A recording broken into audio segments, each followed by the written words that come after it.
Ay, magandang gabi mga friend, Napanood niyo ba yung yung trial na naman sa Senado? Puta, sakit sa ulo. Pero matindi rin yung depensa, May video-video rin sila, no? Sus Mariosep. Panoorin natin sandali itong video. Sakit sa ulo.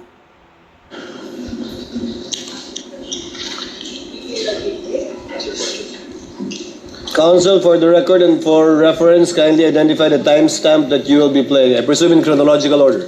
Your Honor, for the record, we are showing the witness a part of the video marked as the prosecution's Exhibit P-4-10. First video, the timestamp around 0001:27 to 0002:20 of the November 23, 2023 press briefing as contained in the video that you identified yesterday, sir. Your Honor, may we ask that the video be played at those specific timestamps? I did an apology. And then, ang sabi po nila, I just have to do an MR.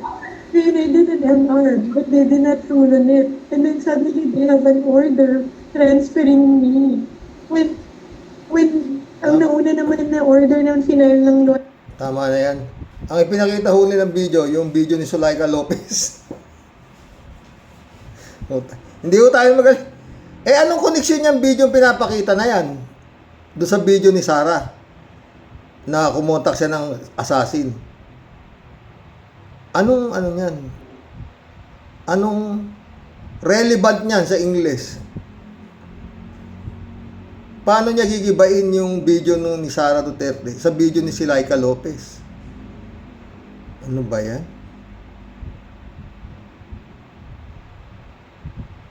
Yun ho, pinagtapunan ng dyan, yung cross-examination doon sa witness kahapon. Kinross. Diyos ko.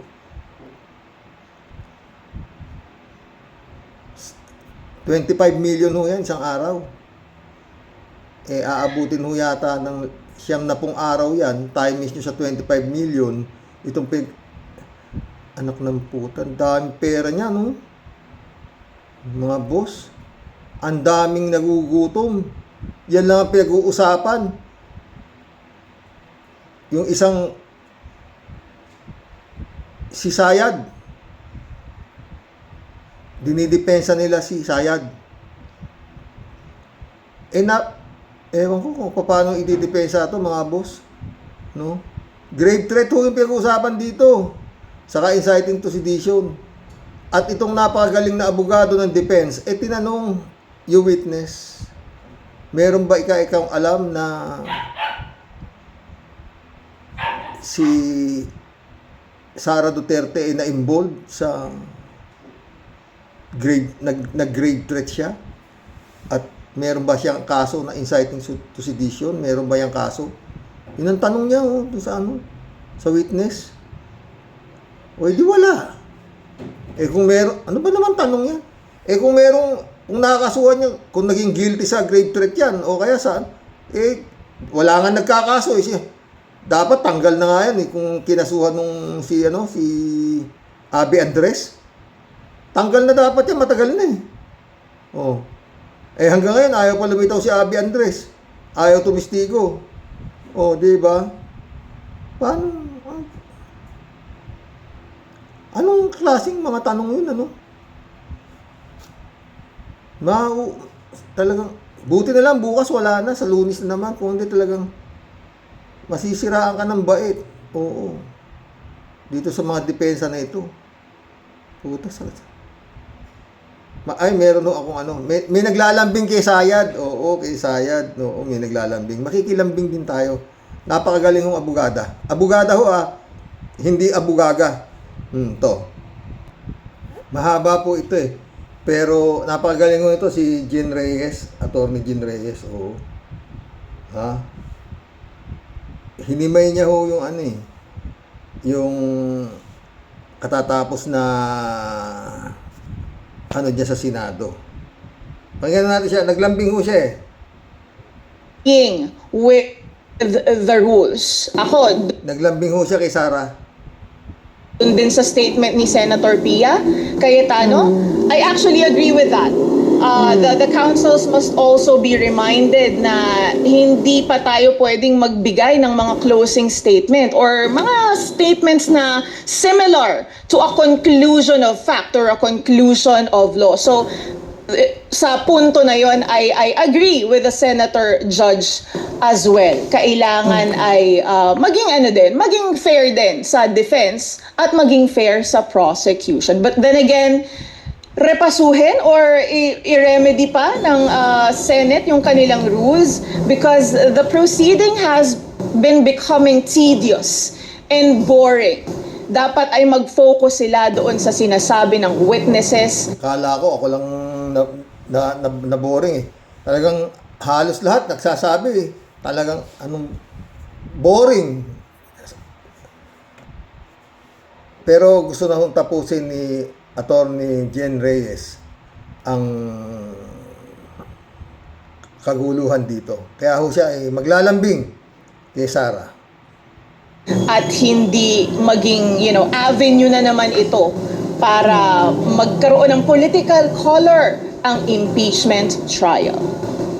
Attorney, another incident that had people abuzz yesterday was even before day 2 of the impeachment trial started, we already saw Vice President Sara Duterte inside the Senate giving a one-liner to the media and then leaving. What do you make of this is it strategy? Is it please give us your assessment of that particular incident.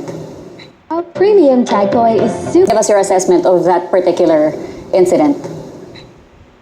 I am also actually baffled as to the reason why she went there and gave just a 5-minute press conference. But again, to give her the benefit of the doubt, baka naman yung ating vice presidente kumbaga, 'di ba? Nagbe-baby steps. Baka nagpa-practice na na okay. Si Jen Reyes ho yata ang parating kasama ni Attorney Mel Santamaria sa isang meron ho silang show. Oo. May vlog din yata sila o ano yun. Oo, maganda. Si Attorney Jen Reyes ang kasama ni Attorney Mel Santamaria. Oo.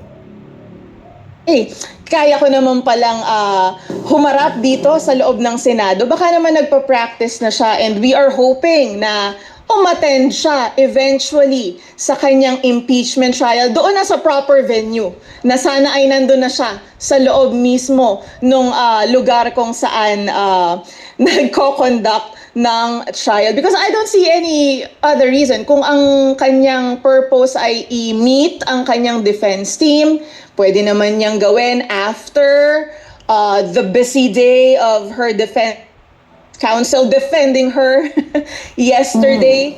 So, and also, baka ang purpose niya din ay pakita rin naman sa supporters niya na talagang kaya naman niyang humarap sa Senado. Nakulangan nga lang ako, dapat ay sinagad niya na, pumasok na siya doon mismo sa venue para present siya sa mismong trial. Nagpa-cute lang, attorney. Nagpa-cute lang si Sara at meron siyang tinula na tula pala yun. Hindi naman galing sa kanya. Oo. Pagtatawanan nga, attorney. Niya. Attorneys, still on the Vice President, the prosecution seems to want to have her as a hostile witness in her own trial. Posible ba yun, attorney? And what would stop the Vice President, if she were to become a hostile witness, from just invoking her right to self-incrimination? Well, of course, if the rules of court, actually, it is explicitly stated under Resolution 39, the rules on impeachment trial, that the rules of court... Author pa ho ito ng libro. Oo. Law professor din. Oo. Talino. Well, apply suppletorily. So kung ito ay i-invoke ng Senate Impeachment Court, in my humble opinion, no one can compel actually an accused in a proceeding like this to be a witness against himself or herself. That is a well-enshrined or ensconced principle under the Constitution. So tingnan natin ang magiging desisyon ng Senate Impeachment Court kung pagbibigyan ba nila itong hiling ng prosecution. Pero in my humble opinion, it would violate the right against self-incrimination of the accused if the rules of court will be suppletorily applied in this impeachment trial. Pero lambing ko kay VP Duterte, di ba? Huwag niya Lambing ko kay Bibi Duterte, ha, di ba? Oh. Ako rin maglalambing na sa'yo. Ba? Harapin mo na nga yan. Baka may ginagastos na. Di ka ba naaawa sa mga nagugutom na nagtatapon ng pera dyan para lang ikaw litisin? Ayaw mo namang humarap. O, pag si Atty. Jen Reyes. nang hintayin na magdesisyon pa ang Senate Impeachment Court. Lambing ko sa'yo, Madam, harapin niyo po yung impeachment trial na ito at makakabuti ito para sa supporters nyo and para sa buong bansa na naghihintay ng mga sagot nyo sa aligasyon na ito. And kung wala naman po kayo talagang ginawang masama at inosente kayo, napakadali po na harapin nyo kahit sino pa at kahit sino pang magagaling na abogado. Hindi kayo matitibag if you are truly innocent of the crimes thrown or the alleged crimes thrown at you. Well, we will see if the Vice President will take your lambing. But on another question, We will see if the Vice President will take your lambing. Sara! Ano ba kasi? Oh. Tsaka yung mga friend, di ba? Kung wala kang kasalanan, bakit puta katakot-takot yung abogado mo na nagkakalat lang naman? Yung depensa mo. Kagaya ngayon, may pa-video-video pa. Yung video nung darling, si Zulaika Lopez na nag-aatungal at siya na-contempt daw, nakakulong daw siya. Anong koneksyon nun? Doon sa grave threat na ginawa mo, na kumuha ka ng papatay sa anong koneksyon nun? Si Cayetano naman kanina, puta na. Gusto pang bigyan ng katarungan yung tawag ito, puta ng conditional threat. Talagang ewan ko ng mga boss. Cayetano, si Baba, nakialam din si Baba, nakialam din si Kimo. Oo, mga maraming tanong-tanong din, oo. No? Ha, Lord. Paulit-ulit na naman. At yun, matigas na yung 16 votes. Na wala namang halaga na yan. Kaya acquitin yan, bahala kayo. Basta importante dyan, mailatag lahat kung anong kahayupan ang nangyari. O ngayon, kung itong mga napakatatalinong mga honorable na senador, ma-acquit yan, taong bayan ang kausap ninyo, di ba? Papayag ba ang taong bayan na hanggang kailan pa tayo magkakaroon ng vice presidente na may diferensya sa pag-iisip? Normal ba yan? Sige nga, dapat yun, pwede na tapusin agad tong hearing na to Palabas yung video ni Sara na pinagmumumuray tao. O, di ba? Kutya, ginawa tuloy word of the day. Kaso ng mag-expel. Ha? Tsura, payat na. Dahil nakakayayat na. Oh. My statement is, in this bloodbath and bludgeoning,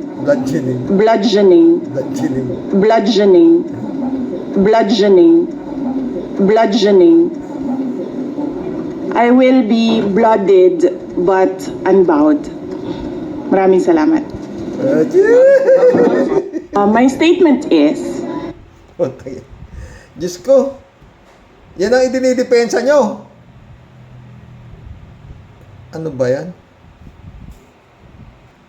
Ito yung video na binangga nung video ng defense, yung mukha ni Zulaika Lopez. Anong koneksyon nung si Zulaika Lopez dito? Oh? a person to take revenge against 3 individuals. So, my question now to the administration, is revenge from the grave a crime? Ito pinagpipilitan kanina ni Cayetano. Oo. Cayetano, hindi naiya. No? Di ba sinabi ni Sara, pag napatay ako, patayin mo. Yun yung pinipilit niya doon sa witness kanina eh. Oo.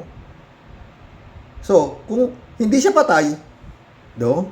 Kung hindi pa siya patay, walang kwenta yung yung threat. Kasi hindi pa siya patay eh. Parang ganun ang pinipilit ni ni Cayetano. Oo, pinipilit niya kanina yun.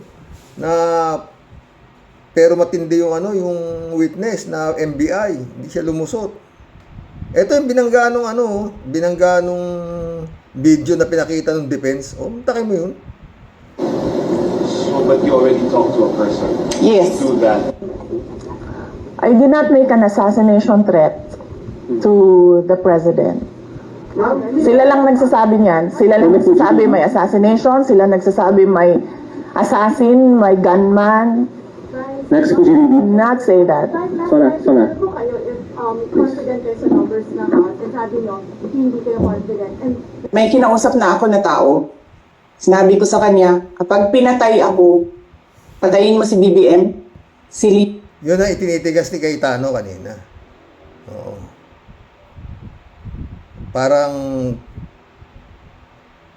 Parang conditional threat nga. Oo. Kaso nga, hindi na pwede kapag pinatay ako eh. Ang lalabas nun eh. Paano kung napatay nga si Bongbong at ito'y buhay? Ligtas siya. Di ba? Cayetano. sa Araneta at si Martin Romales. No joke. No joke. Nagbilin na ako, ma'am. Pag namatay ako, sabi ko, huwag ka tumigil na hanggang hindi mo mapatay sila. And then he said, Hindi ba? yes. Hindi yung asawa niya. Nakikita niyo ba mga boss? Yung galing nung takbo ng utak nitong gago na to. May kinausap na akong tao. Paulit-ulit ako, di ba? Patayin mo si Marcos, yung asawa niya sa kasi kapag pinatay ako, patayin mo si Kapag pinatay ako, yun ang lusot eh. So kung mapapatay nga si Bongbong, wala siyang kasalanan kasi siya ay buhay. Hindi mo siya pwedeng dahil yun ang bilin niya eh. Hindi ko naman pinapapatay. Basta kung napatay ako, hindi naman ako napatay. Buhay ako eh. May ewan ko kung sino pumatay dyan. Maraming galit dyan eh. Yun ang rason niya yan. Hindi ko dahil ako'y buhay. Ganun kasimple yun eh. Dating binili niya na pero meron na siyang nagawang lusot niya. Oo, na hindi siya pwedeng salingin kung mapapatay, kung matutuloy nga yung kanyang utos do sa kanyang tauhan, napatayin si di ba? Hindi mo siya pwedeng imbestigahin. Bakit ako imbestigahin nyo? Buhay ako. Ang billing ko, kapag pinatay ako, patayin mo si meron na siya agad matalino rin to, maski pa paano, no? Update tayo. Hindi na raw nagsampa ng reklamo si Atty. Claire sa mga bumasto sa kanya sa Canada. Mabait si Atty. Claire sa totoo lang. Talagang mabait eh. Tsaka may prinsipyo. At hindi niya na alam niya sa sarili niya na yung mga bumasto sa kanya ibayaran. Kaya hindi niya na Siguro dala nga ng kagipitan. Marami naman nagsasabi yung Pinoy Canada na itong mga bastos na ito mga palamunin na ng Canada, mga homeless. Papakinggan nyo. Maricel Alilito Hindi na raw nagsampa pa ng reklamo si Palace Press Officer Claire Castro laban doon sa mga kapatid nating Pinoy na nagsagawa ng kilos protesta dyan sa Canada habang nagsasagawa ng official visit si Pangulong Bongbong Marcos dyan nito lamang nakaraang linggo. Matatandaan kasi natin na ilang mga rallyista ng mga Pilipino ang sumigaw laban dito kay Jose Castro nung naroroon. Bumastos, mumura. At kung ano pang sinabi na mamatay ka na. Pero mahaba ang PC ni Atty. Claire. Oo. Tsaka mabait talaga. Sila sa Canada kung saan ay minura siya at tinawag pa siyang pangit. Ang sabi ni Undersecretary Castro, Pilipinas daw ang kawawa rito dahil pinakita raw ng kapwa nating Pilipino kung ano yung kanilang pag-uugali. Pero hindi na raw siya nagreklamo, hindi na raw siya nagsumbong at hindi na rin daw nila inalam yung identity ng mga Pinoy na ito. Nagulat na lamang daw sila at naging viral ang video nung nasabing rally dyan sa yun, kung merong report o information na ipapadeport ang mga ito, bahala na raw ang ating embassy, ang Department of Foreign Affairs na sumagot tungkol dyan dahil wala naman daw siyang inirereklamo ukol dun sa nangyaring rally. Pero kahapon sa press briefing dito sa Malacanang, matatandaan natin na sinagot din ni Undersecretary Claire Castro yung naging pahayag ni Senador Robin Padilla na hindi dapat nagiging balat sibuyas ang mga opisyal ng pamahalaan. Ang sagot siya ni Yusek Claire Castro, baka dapat tanungin din muna ni Senator Robin kung sino nga ba ang balat sibuyas. Sino daw ba yung official ng gobyerno na umalma agad ng mataasan ng boses ng kapwa niya mambabatas. Matatandaan kasi natin na nagkainitan din itong si Senator Robin Padilla at si Senator Kiko Pangilinan nang tumaas ang boses ni Senator Pangilinan habang nagkakaroon sila ng diskurso dyan sa Senado. Pero sa ngayon, ang sinasabi ni Yusek Castro, wala naman daw silang isinasampang anumang reklamo laban doon sa ating mga relihistang Pinoy dyan sa Canada, pero hindi raw dapat tinotolerate yung mga pagmumura at paghahangad sa kapwa Pilipino na mamatay na sana sila. At yan muna ang pinakahuling balita mula dito sa Malacanang. Bali, mga boss, ang conviction nito si Sara, milagro. Pero yung, Diyos ko, kawawa talaga, tao. Yan, paulit-ulit, no? Pag ito hindi na-dispatcha, itong sindikato na to, napakalakas ko na sindikatong to. Davao Mafia, no? Vice Presidente. Yung tatay niya nakakulong, siya naman Vice Presidente. At lintik ang koneksyon ng sindikatong ito sa gobyerno. Sa Senado, ilan yung... Meron pa sa Kongreso. Talagang matindi. Oo. Meron pa sa mga hudikatura. Nakita mo naman sa Davao. Ha? Walang makapagkaso. Oh, si Kibulog, dismiss yung kaso, kaya agad si Kibulog eh. Dismiss na yung kaso na yan eh. Pagdating nito, binuhay eh. Kaya yun, nakakulong si Gago. Galit na galit si Kibulog, di ba? Hanggang ngayon wala pang decision yung kaso ni Kibulog. Kung guilty or not guilty, di ba? Oh. Ngayon, etong kaso nito, netong impeachment na to, gustong ipahinto ng mga magagaling na abogado ni si Turon daw, nag-file na ng sa Supreme Court na naman na yung gustong pahinto itong nangyayaring hearing sa Senado. Oh. Gano'ng tibay, no? Lintik to sindikato to, lupit. Nasa kamay ni Excellency kung paano ito titibagin. Oh. Yung mga pinail na kaso ni Senator Trillanes, sana gumalaw naman na yan. Oh, plunder yan eh, mga pinail ni kay Pulong, kay Manscarpio, kay Bongo. Kailan pa yung pinail?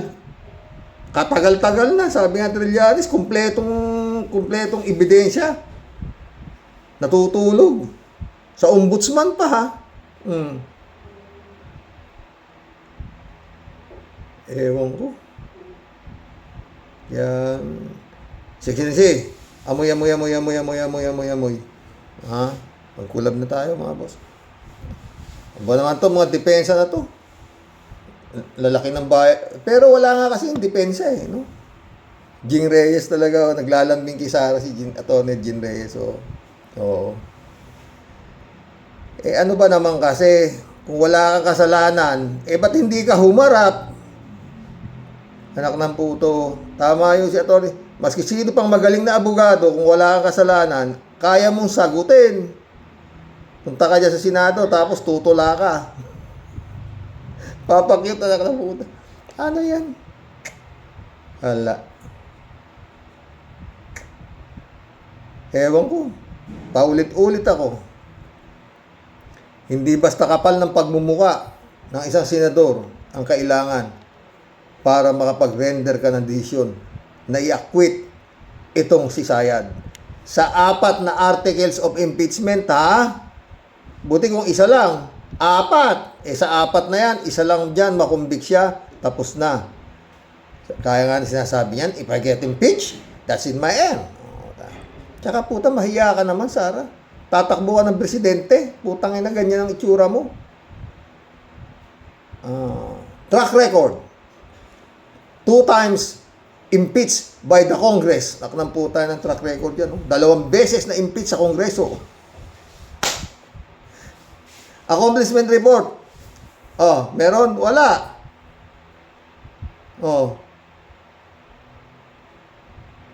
Magtanim. Tree planting. Ano? Magnegosyo taday. Libre sakay. Anak ng puta. Ano yan? Diyos ko. Lord, bahala na po kayo sa bansang ito. Sus Mariose. Mag-collab na tayo. Pero alam niyo mga boss, hanggang nakikita ko si Atty. Claire Castro na masaya, jolly pa rin, at malakas pa rin ang loob ko na matatapos itong sindikato na to. Yun lang ako. Madi-dispose ito. Meron pa naman 2 taon itong administrasyon na to para linisin itong mga basura na to. Shout out Librado Ludovico. Blessed morning, Karoks and all warriors. Himala ng Diyos na lang ang kailangan dito sa mga hudas na chinatong didisyet, mga tinamaan kayo ng lintik. Totoo yan. Rudy N. Jean Mirana, shout out. Naka-insulto naman si Diyosa ng Davao. Talaga nakaka-insulto. Tsura, no? Erlinda Aquino, Kuya, sa tingin ko, walang mangyayari sa impeachment. Nagsasayang lang tayo ng pera. Parehas tayo ang iniisip. Rudy and Jean Miranya ulit. Narinig ko na yung sinasabi mong pinapatay ng Marcos sa isang vlogger din na nangangalang Rizal Bonifacio. Pinapatay ng Marcos sa isang vlogger din. Hindi ko ano. Basta si Ninoy kasi, nung pumasok si Ninoy dito, Marcial Bonifacio ang gamit niyang pangalan. Peke yung kanya ano. Kaya imposible nangyari. David Ali Mendoza ulit. Good evening po, Karoks. Alam niyo po, Karoks, ikaw nga po ni nasirang brother Eli Soriano, ang taong pabago-bago ang sinasabi ay may kaunting sira sa ulo. Yun nga. Pero yung si Inday Sayad, di lang po kundi buong ulo niya ang may sira. Totoo. Kaya lang, pero wala wala, parang walang batas para sa kanila. Mantakin mo hindi na didisbar? Pinailan ng disbarment ni Gadon? Walang aksyon ng Korte Suprema. Dised, shout out. Sang-ayon po ako dyan, sabi ni Dised. May sira talaga, di ba? Erlinda Aquino, Kuya, pag ang may pera na kulong, walang imposible. Yang init ng maranasan nila sa kulungan, madali lang sa kanila magpabili sila ng aircon or electric fan. Hoy, si Marcoleta naka-hospital arrest. Bakit? Meron daw high blood. Puta. Puta, losartan lang katapat niyan. Ano ba? Puta, anong klase ito? Katawa-tawa na ito. Maraming nasa bilibid na may high blood. Di pa-hospital arrest na kayo. Bato, puta. Kalat ni Baya, shout out. Good evening, Kasani. God bless your family. God bless your family too, my friend. Michelle Edwin Mike, shout out, my friend.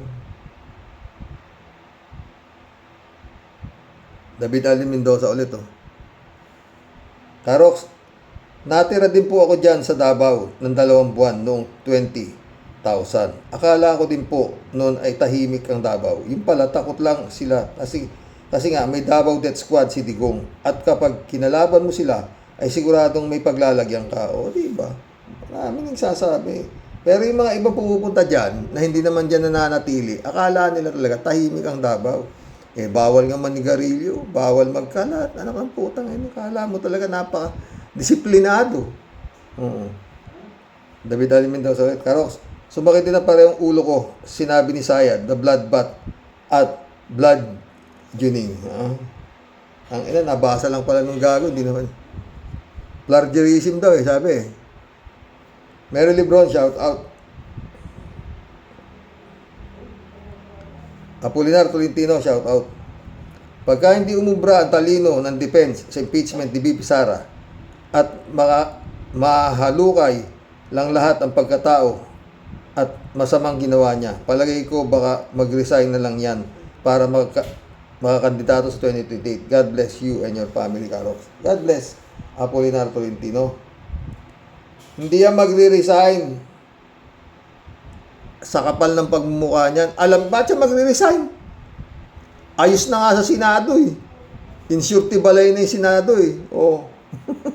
Kailangan 16 para siya makumbik. Saan kukuha na 16? Sabi nga ni Panelo. Aber, ba, ang alam nga ni Panelo, apat lang ang magkukumbik dito. Tangin ng Panelo to, gago. Oh, swerte ka kung makakakuha ng 6 na conviction eh, sabi ni Panelo. Oh, okay na lang. Walang value ang sinabi ng attorney season ng defense. Defense should focus on the merit of the case, not on how she won the election. Dapat nag-o-object ang prosecution sa mga ganong drive para matapos na at magkaintindihan na kung ano ang magiging desisyon. O, di ba? Kadaling matapos na eh. Pa-play lang yung video na nagmumura yung baliw. Oh, tsaka tanungin na isa-isa.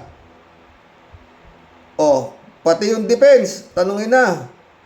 Oh, tama ba na yung itsura na yan magpatuloy pang mamumuno sa bansang Pilipinas bilang pangalawang pangulo, bilang spare tire, wala namang ginagawa. Oh, sige nga. Ganun na lang sana, tangin na, kabilis. Shelly J. Zero, iba talaga maraming pera at sikat. Sobrang hirap kasuhan kahit nakaladlad na ang mga ebidensya. Totoo yan, Shelly. Odelia Alpilor, hello po, Sir Rock. Sobrang talagang kasamaan ng Sara Saltik na yan. Sobrang nakakasuklam ang puta na yan, Sir. Dapat pa bang pagdebatihan yan? Kita na ng buong mundo ng pagbanta sa mag-asawang PBBM at pinsan niya si Rox. Bakit ginagawa na tayong mga tanga ang Sara Lustay na yan? Lord, parang awa niyo na po. Huwag manaig ang mabuti sa kasamaan. Yun nga ang problema natin eh. Mukhang maraming ginagawa si Lord. Mahaba pa nga abangan natin para sa mga totohanan. Grabe talaga ang kasamaan ng mga Dutertaning. Ay sir, sa totoo lang, nakakataas ng BP ang mga hinayupak na nilikha ni Digong nyo. Ingat po tayong lahat. BP natin. And God bless us all po. BP, parati ako nakamonitor sa BP. Umaga hapon eh. Chupista Bunao, good morning po kuya at sa mga ka-warriors. Grabe ang talino mong gumawa ng kawalangyaan. Sana ang talino mong yan sa kabutihan mo gamitin para di magulo ang Pilipinas. Totoo yun. Hindi nga. Hawak niya nga lahat eh. Ha? Pati Supreme Court ha. Chupisa Bunao.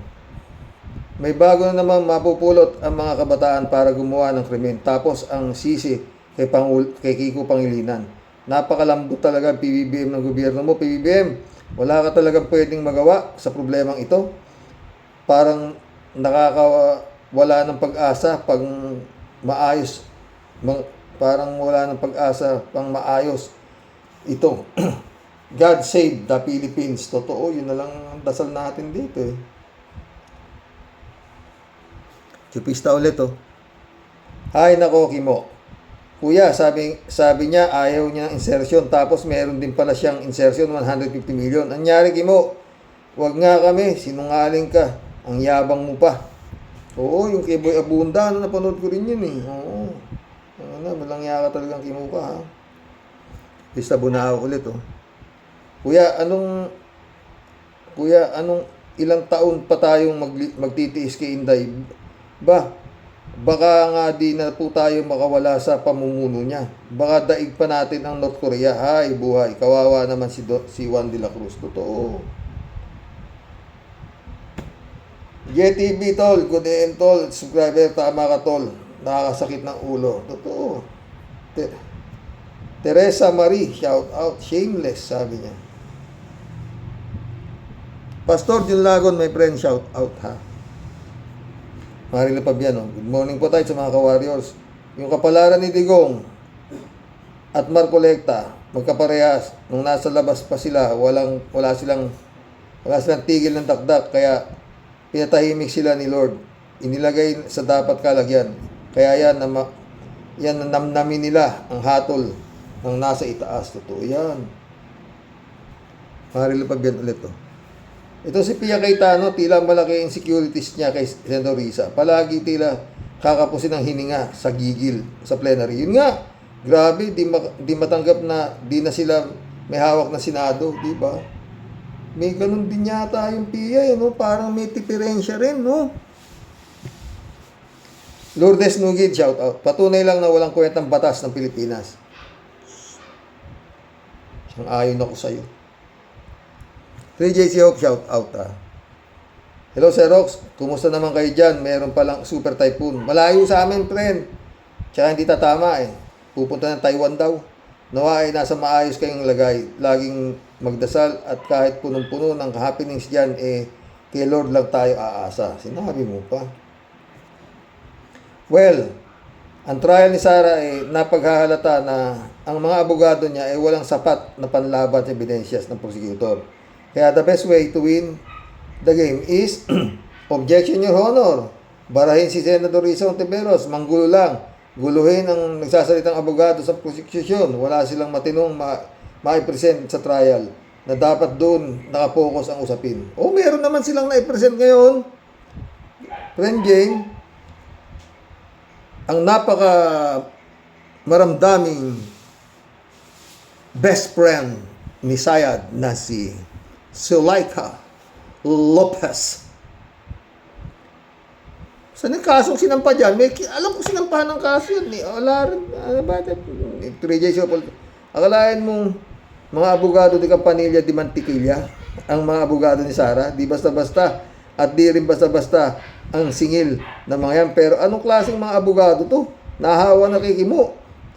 Yung lead counsel na si Sara ay babae. Sabi 32 million daw ang bumoto kay Sara para pababain lang sa pwesto. Ganun. Anong kinalaman ng mga taong bumoto sa kasalanan ginawa ni Sara? Si Sara ang hindi pa naipapaliwalag ang kompipan. Yun nga. Si Sara ang sumira ng tiwala ng tao tapos okay lang na huwag siyang papanagutin kasi maraming bumoto sa kanya. What kind of argument is that? Pagtatawanan sila ng mga international viewer. Kaya pala sila ang kinuha ni Sara kasi magkakalibel sila ng brain. Kalerki. Pare-parehong baliw, no? DJ Shop ulit, oh. Kung sa ICC pala ang trial ni Sara at ito ang mga abogado niya, baka pati mga abogado ipakulong ng ICC for lack of knowledge na batas. Makadepensa nga lang. Kau naman, defense nga sila, eh. Nakakahiya naman ng mga abogado ni Sara. Totoo. Manhid, no? 3J Shop ulit, oh. Sir Rox, ang importante sa ngayon, nakakulong na si Digong, Gibbs, Marcoleta, Defensor Jinggoy, Bong Revilla, at si Bato, nagtatago. At least, di siya pwedeng sumali sa trial. Naghahanap pa na si Manang Aimee, bakit wala pa raw malalaking isda ang nakukulong. Dapat yan ang makulong, hype na yun, eh. Friend Shervin Sapeda, shout out. Annalisa Apolinar. Christian Sen, July 7, Alcantara, shout out sa inyo mga friend, ha. Impong Basyang, Team Tia Deli po, muli ay kumakaway, tumabati ng may ngiti. Sayo, Sir Rox, at sa buong Team Rocky Warriors the Great. Okay, Sir Rox, ano sa palagay mo? Kaya pa ba? O kakayanin? Kakayanin pa po ba ng patuloy nating pagtungga ng Lusarta? Ang puro po sakit ng ulo na napapala po natin dito sa mga pesting yawang halimaw. Ay, naku, Sir Rox. Mauubusan at matutuyuan lang po tayo ng balde-balding dugo. Tawa-tawa. Pero mulit-muli, paulit-ulit lang po, Sir Rox, yamot at suklam lang palagi ang hatid po ng ating sa ating lahat ng mga pulpul at puro mga inutil republic. Wala pong bago, Sir Rox. Maski naman po yung mga defense, siyempre pa, Sir Rox, money talks po talaga, di ba? Yun nga.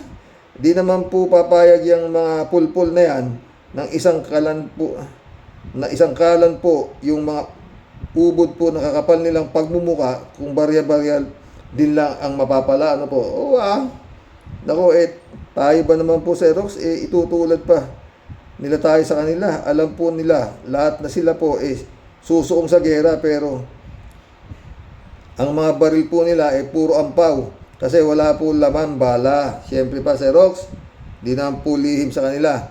Yung pinutukan po ng lintik na impeachment na yan ay ubod na pong daming kontrobersya na bulok ang pinagdadaanan. Dahil nga po itong si Topak Sayad, ang panlaban niya po kapal ng muka at kut-kut tikoy na takot-takot na kwarta, sugod lang ng sugod ang kanyang mga alipores na alipin para po siya ipagtanggol. Kasi hodang baloktutin po nila ang batas. Di ba? At kasi hodang sila po magmukhang ubod po ng tatanga sa harap ng buong mundo. Paldo naman po sila pagtapos. Di siyempre, makikishare lang sila sa mga nanakaw. Ayaw po man nilang nun, Sir Rox, super sikat ka na, super paldo ka pa. Kaya mga taga-pulpul, taga-pagtanggol republic, sugod lang ng sugod, mga kapatid. Mas makapal po ang pagmumuka, siyempre pa, Sir Rox, mas matibay. Kaya ito pong aking telenovela ni Sayad Topak, malamang po talaga na ang ending po sa kalsada po ang magiging ending. Sigurado yan. At sigurado pong pag nagkagulo na po, Sir Rox, kanya-kanya na pong taguan sa kanya-kanyang lungga ang mga inutil na pesting yawa.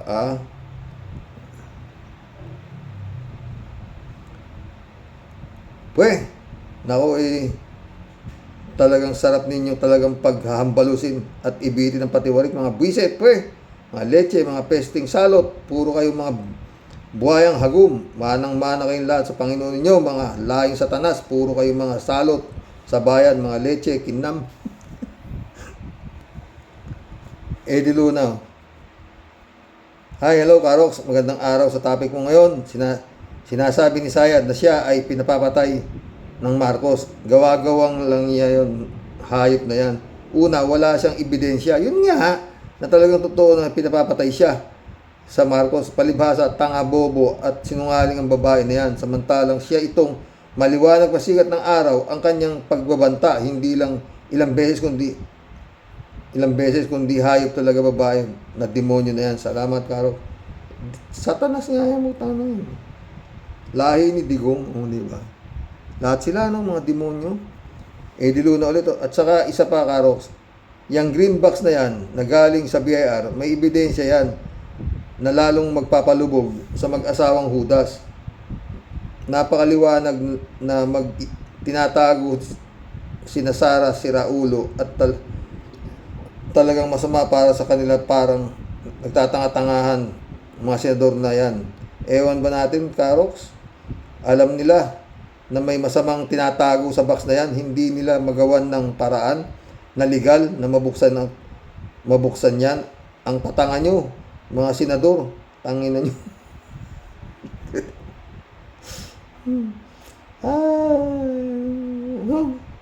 Saan bang anggulo ng usapan, patuloy pa rin ang pangloloko ninyo. Tumahimik ka na, Lacson. Akala mo wala akong naririnig ng baho mo. Huwag kang malinis. Salamat uli, Karox. Wala ako yan. Hindi ko pinag-aksaya ng tinta yan. Eddie Luna. Boto? Alam kong ano yan, tsura. Eddie Luna ulit. Ikaw, Pampilo Lacson, tumahimik ka na sa kangangaw mo. Akala mo malinis ang pangalan mo. Kuratong baleleng. At saka sa kabit. At sa Corbito case, nagtago ka rin. Umurong din ang buntot mo. Kala mo kung sino kang magsalita sa Senado, isang box na may laman na kawalang yan, pasosoli pa ninyo. Yun nga. Bakit di nyo magawa ng aksyon para mabuksan yan? Alam nyo, may tinatago dyan. Maganda rin sa inyo, kasuhan ng obstruction of justice. Magaling lang kayong humatol sa mga taong mababa ang pinag-aralan. Bulok din kayo, mabuhay ka lagi, Karos. Mabuhay, Eddie Luna. Ha? Mission accomplished, mga boss. Shout out. Dolor Garcia, Prenami Bingson, Eman Escalonac, shout out. Brother Eli Agisio, hanggang bukas po muli. Ay, nako, dasal. Pero ako, malabo pa sa tinta ng post yan. Sigurado yan, sa karsada, tadamputin tong gulo na to. Hindi ko yan makukumbik sa itsura ng galaw ng mga itong mga matatalinong senatong na to. God bless. Good night. Dasal.